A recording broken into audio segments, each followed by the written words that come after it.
প্রিয় অনলাইন ভাই ও বন্ধুরা, কেমন আছেন আপনারা? দোয়া করি যেন সব সময় আপনাদের সাথে আমি ভালো থাকতে পারি, ভালো কিছু পোস্ট প্রচার করে দেখার সুযোগ দিতে পারি। আমার জন্য দোয়া করবেন, আমি আপনাদের জন্য দোয়া করি যেন সকলের সংসার সুন্দর হয়, সুশৃঙ্খলায় থাকে সব সময়। যার যার ছেলেমেয়েরা যেন ভালো কাজ করে, যার যার জায়গা থেকে সবসময় ভালো কাজ করার চেষ্টা করবে। এতে আমি ভালো থাকব। আপনার ভালো কাজ দেখলে আমার মনটা বলবে না, একটা লাইক দিই, একটা কমেন্ট করি। খারাপ কাজে যদিও মানুষের মন ক্ষণিকের জন্য যায়, সবসময়ের জন্য নয়। ভালো কাজের জন্য সবসময় মানুষ ভালো থাকে। আমি অতটুকু জানি ও বুঝি, ভালো কাজ করলে ভালো ফলাফল পাওয়া যায়। যেই কাজে ভালো ফলাফল থাকবে না সেই কাজ আমি করতে চাই না। সকলের দোয়া চাই যেন আমি ভালো থাকতে পারি। যারা পুরাতন ভাই বোন আছেন, মনে হয় আমাকে বহু বছর ধরে দেখে যাচ্ছেন, হয়তো আমি অনলাইনটা ফুটাই তুলতে পারি নাই।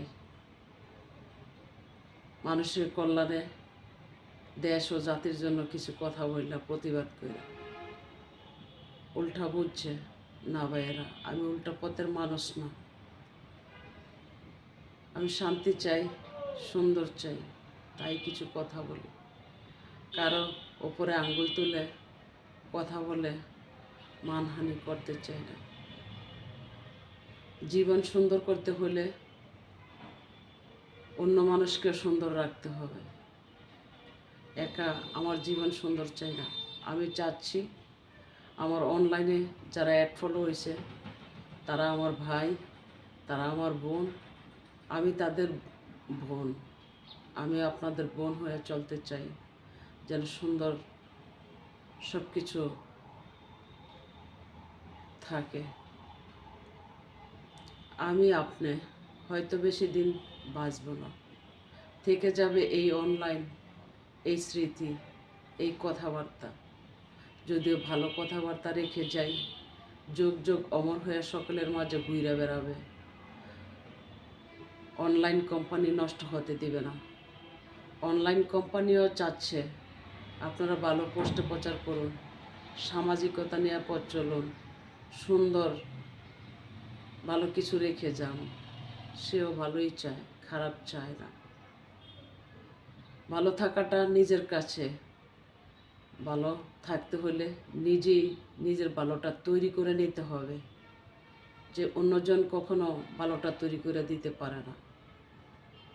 ভালো কথার মধ্যে থাকে রহমতের বাণী, খারাপ কিছুর মধ্যে থাকে শয়তানি শক্তি। সকলেই শয়তানি শক্তি থেকে বিরত হন, সুন্দর পথ চলে। যার যার সংসার দেখুন, ছেলে মেয়ে কোথায় যায়, ছেলে মেয়ে কেয়ালে আসে, ছেলে মেয়ের লেখাপড়া ঠিক আছে কিনা, ভালো পথে আছে কিনা, সবসময় সেই খেয়ালটা রাখবেন। আর যারা প্রজন্ম ছেলে মেয়েরা, চেষ্টা করবা সবসময় তোমাদের মা বাবাকে সম্মান দিয়া পথ চলার জন্য, মা বাবার মুখে হাসি ফোটানোর জন্য, ভালো কিছু করার জন্য। একটু ভালো কাজে একজন মা বাবা যদিও খুশি হয়, আল্লাহ খুশি হন। মা বাবার মন জয় করাও একজন মহান মানুষের কাজ। চেষ্টা করবা যারা বেকার আছো, কর্ম করে খেতে চেষ্টা করবা, ভালো পথে চলতে। রাস্তায় বের হইছ, একজন বয়স্ক লোক দেখছো, সালামটা দিতে চেষ্টা করবা। তখন ওই বয়স্ক লোকটা যখন জানতে পারবে তুমি অমুকের ছেলে, তোমার বাবাকে ভালো জানবে যে একজন সন্তান মারাইছে, ওনার ছেলে ভদ্র, সামাজিক, সুন্দর, সালাম দিয়ে পথ চলে। আর যদিও তুমি গায়ের জোরে ক্যাডারগিরি করো, নানান খারাপ কাজে লিপ্ত হও, তোমাকে ঘৃণা করবে। সেই ঘৃণাটা তোমার মা বাবার উপরে অভিশাপ যাবে। অভিশপ্ত জীবন কখনো তৈরি করবা না, চেষ্টা করবা ভালো জীবন তৈরি করতে। ভালো জীবনের মূল্য সালাম ও সম্মান। মানুষের দোয়ার বরকত সবসময় নিজের উপরে থাকে। চেষ্টা করবা সুন্দর মতো চুল কেটে ভদ্রতাভাবে পোশাক আশাক পরে থাকার জন্য, যে ছেলেটা ভালো। যদিও ছেলেটা ভালো বলে, দশজন যাকে ভালো বলে তাকে কিন্তু আল্লাহ ভালো বলে, মাথায় রাখবা। চেষ্টা করবা মা বাবার মুখে হাসি ফুটাইতে। দেখো, একজন সন্তানকে গইড়া তুলতে অনেকটা পরিশ্রম হয়। সেই সন্তান যদি ভালো পথে চলে, মা বাবা হাসি মুখে ধন্য বলে, নামাজের বিছানায় সিজদা করে দোয়া করে। আর যদিও একজন সন্তান খারাপ হয়ে যায়, মা বাবা কষ্ট পায়, এমনকি অভিশাপ দেয়। অভিশাপ দিতে হয় না মা বাবা, যখনই চোখের পানি ফেলে যে আমার সন্তান এমন কুফুতে চলে, তখনই অভিশাপ লেগে যায়, সমস্যা হয়। সতর্ক সাবধান হও। তোমার মা বাবার দোয়ার বরকতে তুমি বড় হতে পারো, সুন্দর হতে পারো। তোমাকে আল্লাহ নেক হায়াত দান করতে পারে। চেষ্টা করবো মা বাবার মুখে হাসি ফোটানোর জন্য।